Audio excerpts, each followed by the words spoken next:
Okay, we're live.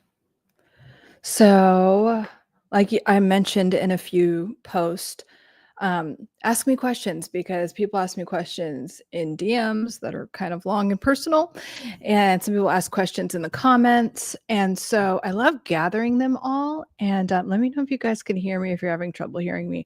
But I love gathering all the questions and then answering them because a lot of people have the same questions and it's very helpful.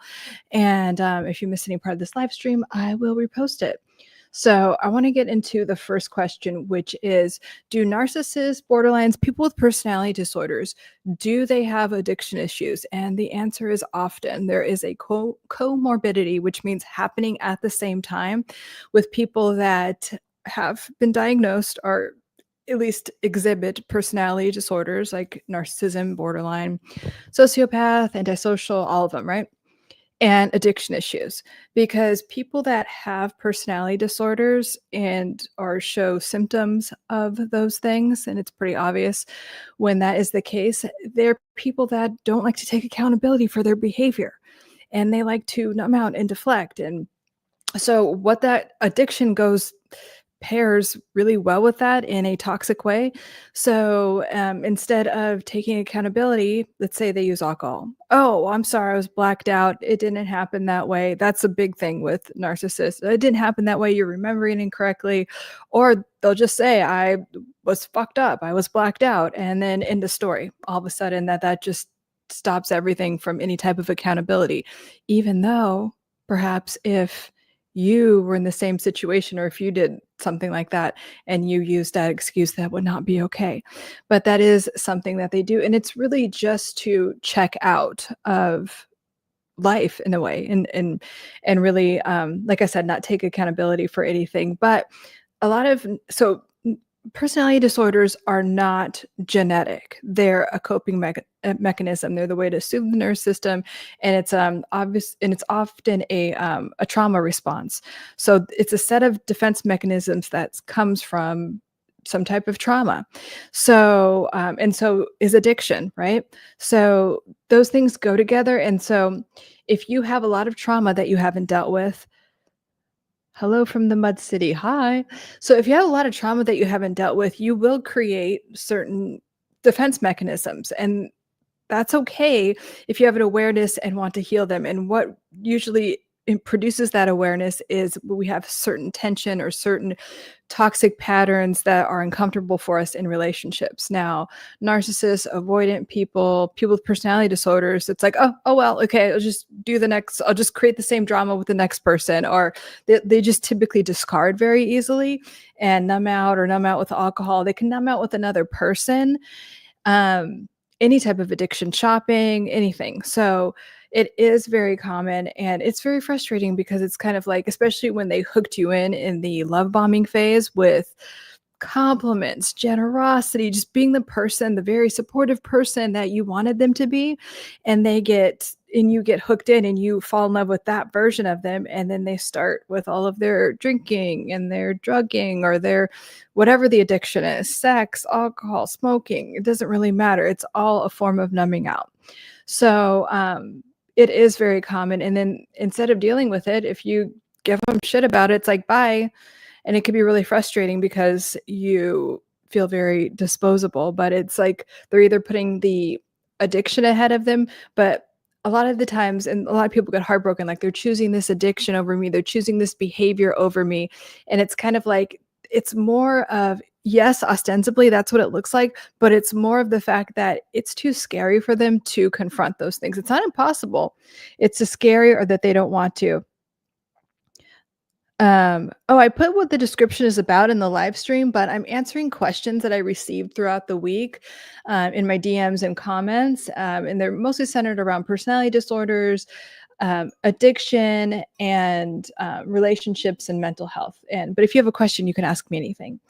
And then following into that, the next question I got was, if they stop drinking, if they stop using, if they stop whatever their addiction is, all of our relationship problems will be solved, right?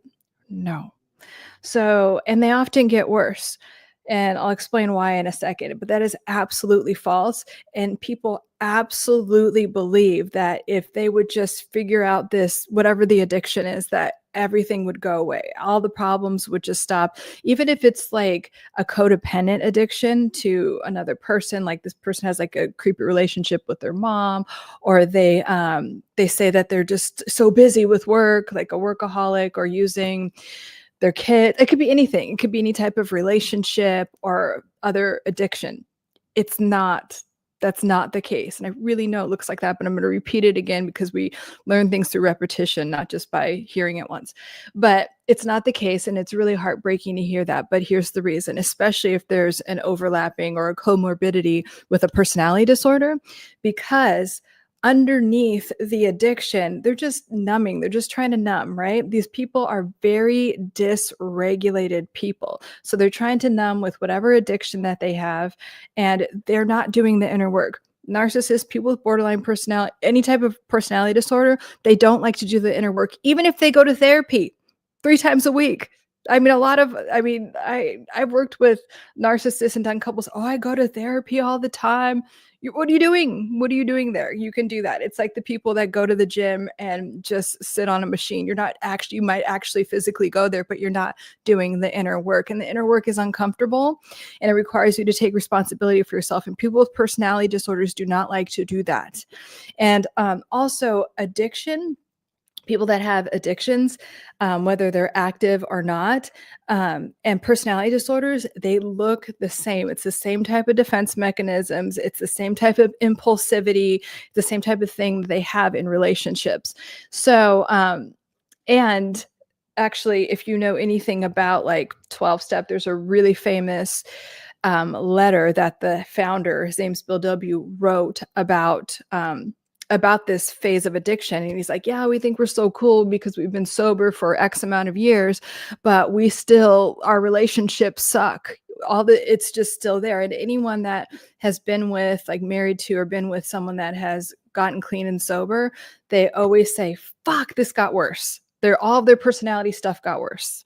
And they're really bummed out about that.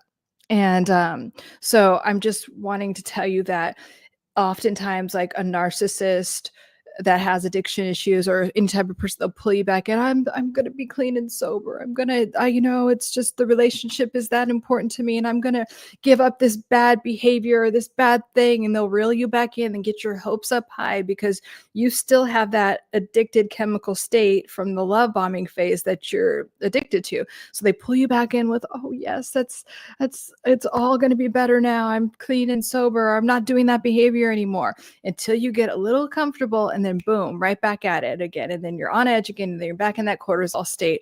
And it could be a really bad abusive cycle. It's a cycle of abuse, right? And then I'm not saying that it can't happen, but I'm saying that if you are dealing with someone, anyone with a personality disorder or not, that has an addiction issue, it's going to get worse unless they're really capable, not even capable, of course they are capable, but if they're willing to do the inner work and really look at themselves and really take accountability for their shit behavior. And a lot of them aren't able to do that. So just know that it can get worse. I've given this example in other videos that I've done where, like, when I was on my healing journey around this, I dated someone that was, abused alcohol and a narcissist. So I'm like, okay. And I thought the same thing.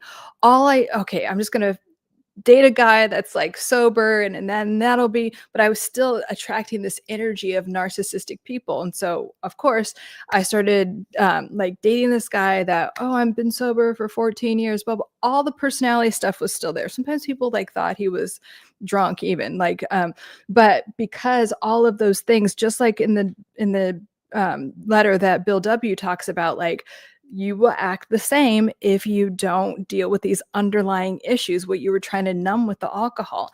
And so all those, and I was like in shock, even though logically, like, I have an advanced degree in psychology, logically I knew that, like, I was still like, oh no, this can't be happening again. Like, the addiction and everything that looks like the addiction is still there, because they're these like narcissistic personality traits, and just, relationship stuff. And I was at a level of consciousness where I believed like that's what I deserved and that's what love is, all of those things that I talk about in my other content and in my course on, thriving after toxic relationships and narcissistic abuse. But it is a thing and it does happen. So if you are thinking that way and you don't want to date someone that drinks or is clean and sober, like ask them if they're doing the work, if they're doing inner work. If they're in program, a 12-step thing, ask them if they're going to Al-Anon or ACA or if they're actually doing stuff. And as you heal, that stuff becomes more obvious to you if someone, is aware and if they're just still doing avoidant defense mechanisms or if they just still have like chaotic relationships, it will be very obvious to you and you won't ignore it. So on YouTube, the next question was, I posted a video. I posted it on all platforms. And it was about, I was just expressing gratitude about the fact that like, I'm at a place where I've removed toxic people out of my life and I now help other people heal and really like thrive, like recover and thrive after toxic relationships and narcissistic abuse. And there is a phase where like just so many people are removed or so many people just like slough up because you're not an energetic match for those people anymore. And it could feel kind of like dysregulating and lonely. And now I'm just like, oh my gosh, I only have like supportive, loving people in my life. And I'm so happy that I went, and it was not pretty and it was very ugly at times and it was just like hard. I'm just not to, there was a phase of doing the inner work where it was difficult, but I'm so happy I'm at a phase where I'm not repeating those patterns anymore. Now I have loving, supportive, like amazing relationships. And someone wrote, well, if you remove all toxic people, how do you know if you're triggered? And so I think like asking that question, there's like a subconscious belief that I need like to be triggered or I need toxicity. I need things to be hard in order to grow. And the human brain does work that way. Like we want to be in our comfort zone and we have to do growth sometimes by a lot of trauma or something happening. But if you have a growth mindset, you can avoid stuff like that. But the universe will bring you what you need and continue to bring you that pattern until you heal and elevate to another level of consciousness, for sure. But what I wrote back, and I think I'm just going to read exactly what I wrote. I wrote, if you have a wound that needs to be healed, you will get triggered. It doesn't matter. Like, it doesn't matter if you like remove, because narcissists make this mistake. One little tiny thing that they don't like, they're like, bye. And it's still like, you're still going to get triggered. So it's not about like you remove people and then I'm not triggered. Like if your wounds are there, the tiniest thing will trigger, you will still be there until you actually deal with it. So if you have a wound that needs to be healed, you'll get triggered until it's actually healed, until it's like acknowledged and you heal it, regardless of who you eliminate from your life. When you do enough inner work, you just stop attracting certain people and certain circumstances and certain things. Literally every area of your life gets better. Your health, wealth, relationships, career, even your spirituality or your connection to the universe or how you manifest or whatever you want to call it. It all gets better because you don't have that toxic energy around you and you're just not thinking from that place. And so when you do the inner work, you stop attracting that energy. And when you are triggered, it's just an indication that there's a wound that needs to be healed, is what I wrote. And you could see it in the YouTube comment section. I'm just rereading it for you. And it's indicating that there's just a wound. It's just something to look at. And you know what? You could just be thankful for that. It's like, hey, that's just helping me on my evolution process and get even closer to where I want to be, or closer to a state of peace and love and joy. That's really all that we want. This, so a lot of stuff like, oh, this would make me so happy, or this would really, anything that you want to feel peace or love. That's it. Happy is a fleeting state. Happy is a good feeling. I'm just saying that what you really want at the end of the day is to feel peaceful and feel a state of like love, which is also a very peaceful state. And then the next question, you guys could ask me questions, by the way. These are just questions I got throughout the week. And the next question is, and I get this a lot in my private practice when people are grieving a relationship, is, okay, they're at that stage, because remember, when you're grieving a relationship, it's just like the stages of grief when someone dies, right? So there's anger, denial, compromise, or like bargaining, I'm sorry, is what I'm thinking of, bargaining, which is also kind of like compromising yourself. And then finally acceptance. But you can even go into acceptance and then go back into bargaining. And so this is more on the bargaining phase of things when you're in this relationship, especially with a toxic person. Narcissists are so good.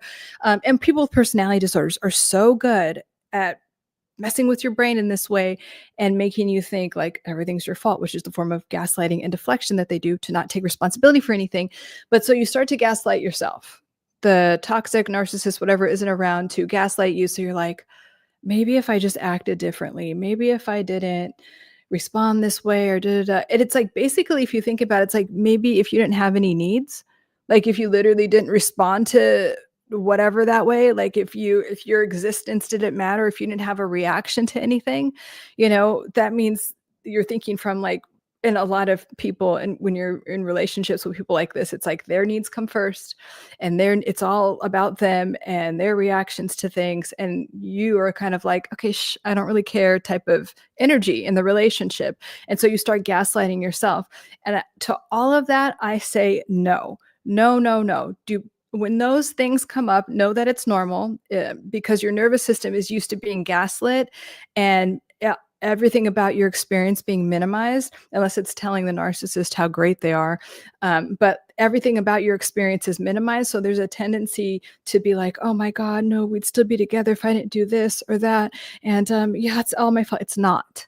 It's not. And you deserve to be in a safe, loving relationship where your needs could be met. I'm always talking about you should be in a relationship where there's a safe container within the relationship. Like there's an author that talks about couples therapy and stuff, and he calls it the couple bubble. So in your couple bubble, you should feel, even if it's uncomfortable, like, hey, I didn't like how whatever you responded to me and that makes me uncomfortable, whatever. Or you could have a moment where you're not perfect and you guys can talk about it. Your relationship should have a safe container, not you always performing for someone, or not you pretending like you're this perfect person that doesn't have any needs and you're just, which is a form of performance. We're not doing that. And it's also manipulative, right?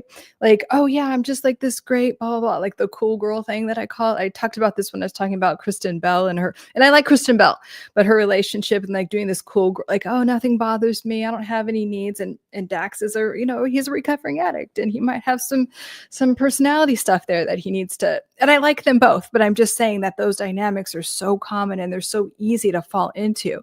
But you have needs, and please don't ever gaslight yourself. And there's a phase of when my clients are healing through this, I have to call them out left and right, like, no, we're not doing that. And so I'm telling you that. And if you're seeing this and you're starting to think like, I want you to remember every reason that you left that relationship, or the reasons that relationship wasn't maybe ideal for you. You weren't being treated as you should and as you want, need, and deserve, because we have certain things that we want in a relationship because we're meant to have them. And due to trauma or whatever, we tell ourselves, oh yeah, I can just settle for no. Keep your standards, maybe even elevate your standards and hold them. Whatever level of consciousness you have, life will meet you there, I promise. And so it is an opportunity, like when you're at that precipice of like going back and forth of like, oh, you're gaslighting yourself, if I did things differently, if you can just stop and snap out of it and remember this, like, no, actually, I did everything I could, and I deserve someone that can show up and do healthy conflict resolution with me. I mean, that is the basis of any healthy relationship, work, family, friends, romantically. You have to have healthy conflict resolution, not like, oh, if I say something, I'm going to get dismissed or rejected. Like so you're going to live in a constant state of fear. Let's not do that. So, yeah, just know that, and tell yourself that. Take some what is called contrary action. So no, I deserve someone where my needs can be met, where I could be seen and heard, and I could have a calm conversation in like a safe container with someone about like what's going on with me. And then another thing, and this is also falls under a form of gaslighting yourself, because sometimes my clients be like, well, they didn't know, they were just dumb. Or the narcissist or person trying to avoid accountability will be like, oh God, I'm just a dumb guy, I'm just a dumb girl, I didn't know. Like this whole thing, bullshit. That is complete Bullshit. They know what they're doing. Trust me, they know what they're doing. It's called learned helplessness, and learned helplessness shows up in a lot of forms. Some people, like, literally, it's kind of an addiction where they really don't think that they're capable of doing certain things, and they want other people to do things for them and rescue them. And, like, it comes from, like, a certain type of trauma. This type of learned helplessness that I'm specifically talking about is a way to control and manipulate someone. Like, I need help, and it just do everything for me. And then you do whatever for them, and then it's not enough, and then they need more of this, and I need da da da da da. And if you have fallen into this trap, I certainly have. And it's like, what happens in this dynamic is that you can never do enough. You can never do enough. And, like, toxic people with personality disorders always make you feel like you can't do enough anyway. It's one of the ways that they exhaust you, consciously or unconsciously. And this dynamic of, like, just, oh yeah, they didn't know, they're just dumb, and, like, oh, no, they did know. I promise you, they did know. You're seeing this because they did know what they were doing. They were completely aware of what they're doing, and they are trying to avoid not taking responsibility by saying, like, what, I didn't know, oh my god, like, you're just so demanding, I didn't know. They did know. Okay, know that, trust that, believe that, because it's true. um so this next one is, what are some signs of someone being, like, down low? Because I talk a lot about narcissists and people with personality disorders. They're, like, for instance, narcissistic men that pretend to be straight or whatever. They might be bi, right?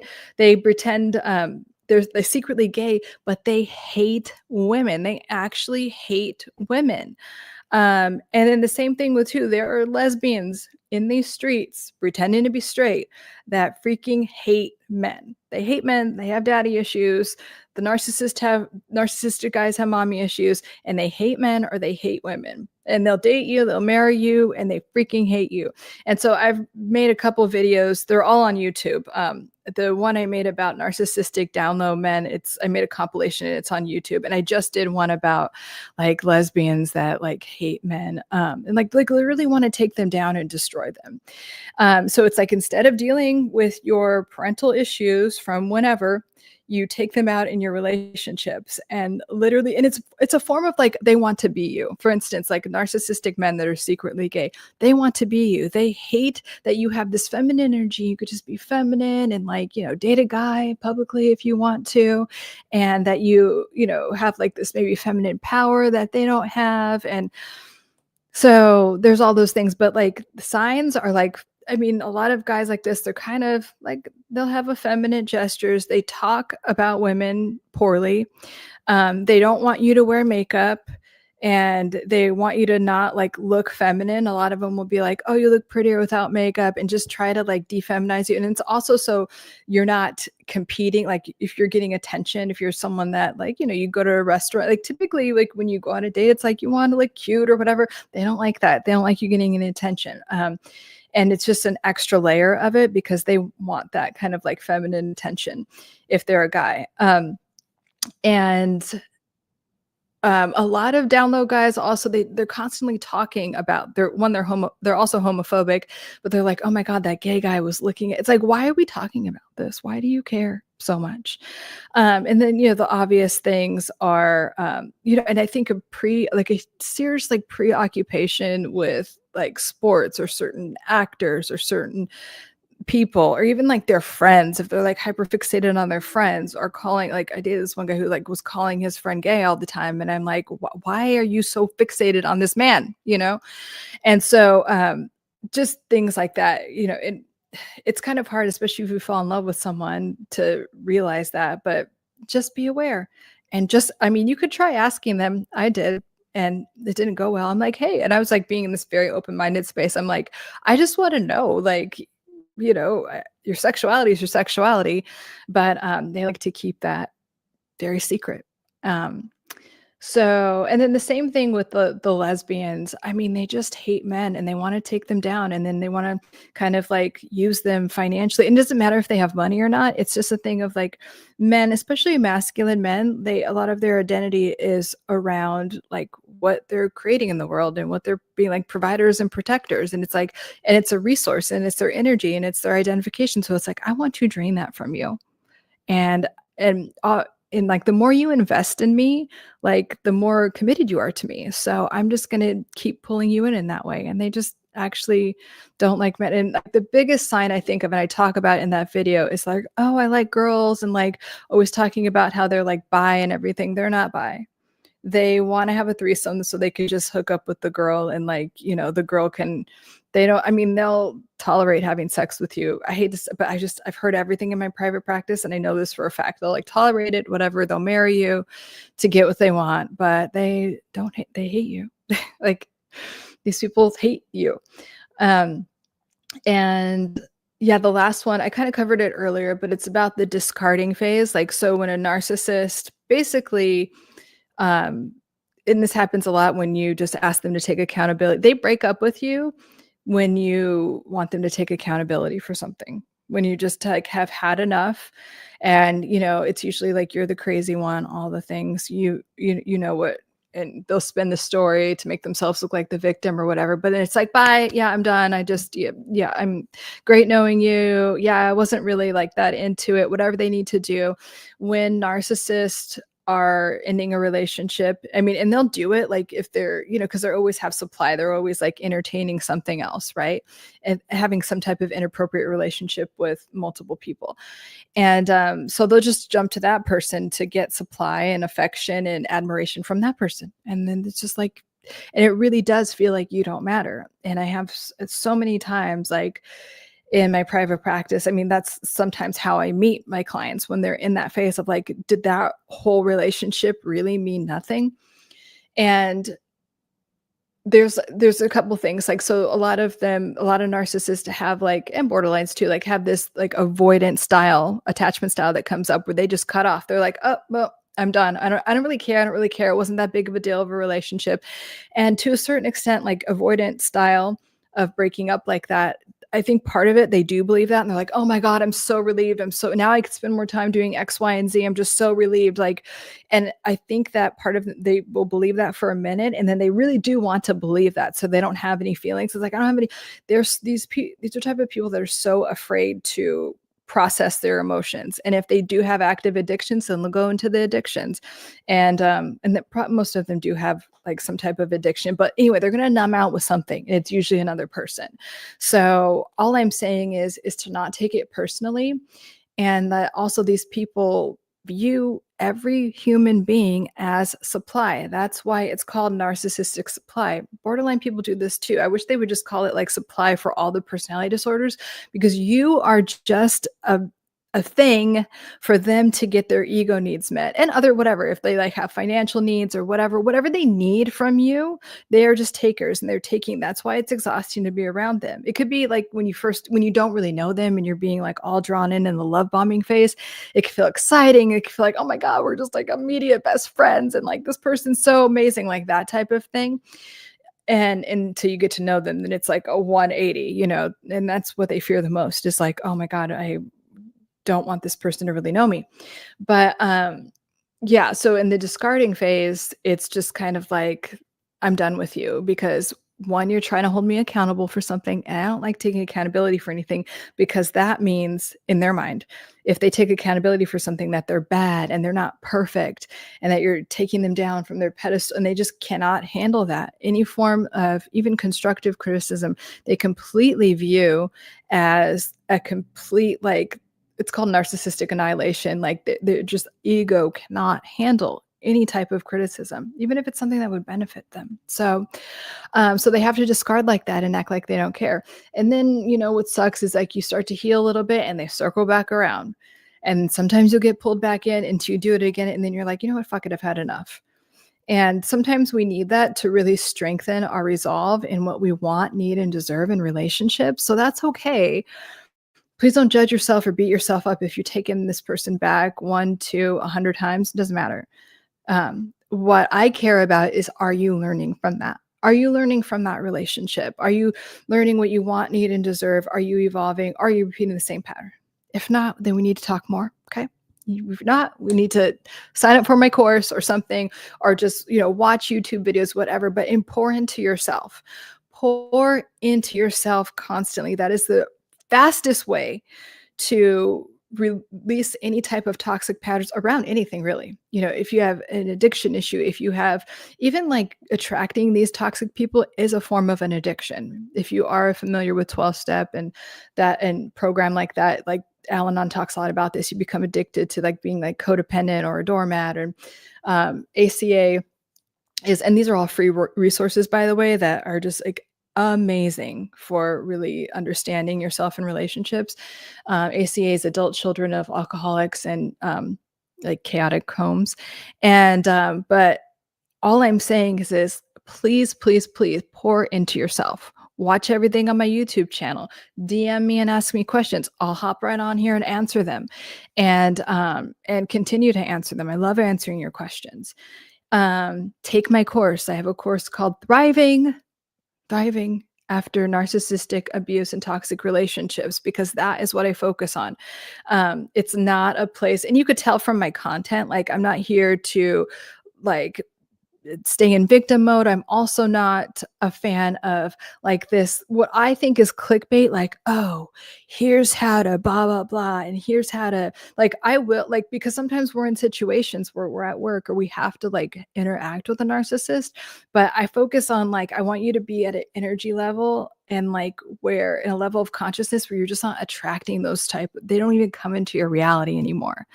So most of my content is about that. But yeah, I do give content about how to respond to things when you need to, because that is part of it. But it's more about thriving. My content is about you and helping you become the highest and best version, like the most spiritually. I was saying highest and best, and someone was like, well, I could just smoke a bunch of weed. And I'm like, oh my God. No, that's not what I meant. I meant like being like the best version of yourself, right? If your health, wealth, relationships, and career, that is what I want from you. Any content I make before I push post, like that is my intention all the time. And any of my courses, any service I provide, it's like, I want you to be the best version of yourself and like continue. We're here to evolve. We're here to have a growth mindset. If you don't have a growth mindset, you're getting stagnant and moldy and things aren't looking good. These people that are like, oh yeah, I'm still the same, blah, blah, leave those people alone. Those are not your people. It's like, I compare, like if you're not doing inner work, if you're not evolving in some type of way, like because our nervous system, our brain is meant to do that, like on a physical level. If you have any type of spirituality, it's the same thing. We're meant to evolve and elevate our level of consciousness. And if you don't, it's like leaving trash. Like you have trash, you take it out when it's time. And if you don't, it gets stinky. Now, what if you're leaving trash in there for a month or 6 months or a year? And like, it's the analogy to that is like, okay, if you just have this unprocessed trauma that's just sitting there, it's starting to stink and it's affecting other parts of your life and it's not cute. Okay. And everyone notices, and most people won't say anything unless they're me, because I do this for a living and I have a very low tolerance for fucking bullshit like that. So anyway, which is another reason I don't like attract a lot of narcissists, or when when my narcissistic exes or friends or family members swing back around, they're quickly like swinging back out, because it's like, I'm not the one to be messing with anymore. That version of me is gone. Right. And the same thing with my clients. Like when a narcissist, it's called hoovering, they'll circle back and like for attention or hoping you give them the praise or whatever, when they first met you. If you're at a different level of consciousness because you've done the work and you're healing, they're like, oh, nah, I can't get my ego needs met. Bye. Good. So that's what I want for you. I want you to just have the most healthy, loving, supportive relationships, thriving, having like the money that you want, the career, just like the most fulfilling life. That's what my content's about. So if you have questions, I'll post this live stream. It's posting on YouTube and Facebook right now, but if there's any other questions during the week, I will circle back. And I go live at least once a week. So I'm here for you guys. Thanks for watching, and I will see you soon.